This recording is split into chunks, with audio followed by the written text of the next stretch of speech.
So Ground Control is pretty unique in that we strive really hard to preserve the traditional arcade model as much as possible, and that starts with the game still accepting, for the most part, 1/4 per play, and you see the games that you might recognize as the original, classic games. That's what we go for is games that have stood the test of time and are still fun to this day, and you just don't see them anymore. At night, we'll serve beer and wine to people that are 21 and older so that they can enjoy a drink with their favorite game. Arcades were really like the biggest thing in the late 70s and early 80s. There was a certain point where the industry sort of crashed and things just were never the same.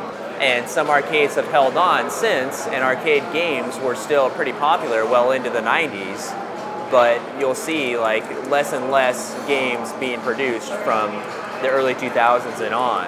The popularity of arcades in the 80s were all about they were all on scores. It was all based upon how high of a score could you get. Looking for, who got the highest score, who got the highest score, whose three-letter handle is at the top of the board. And that was what it was all about. Simple controls, and who can master these simple controls best. In the 90s, arcades were all about challenging each other directly. It wasn't so much, can you outdo the game, it was, can you outdo the other players in this game. Between America and Japan, Japanese arcades are still doing pretty well. You're going to see just swarms of people playing these games. It just seems to have remained like insanely popular to go to an arcade and play games all day long. I mean, the arcade cabinets are designed for you to like sit down in front of them and just hang out. And I know that like there are other things that people maybe appreciate about them that they don't get here, like you can smoke in them, and it's maybe more of an adult hangout than it would be considered here. The advantage to going to an arcade even today is still the atmosphere. If you go to an arcade, you're going to see other like-minded individuals, to enjoy the culture of it, the community aspect.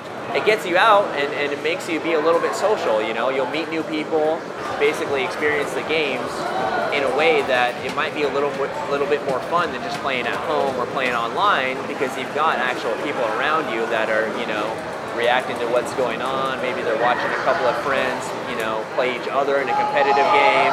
It's just more like, it's just a little bit more lively to play games in that sense.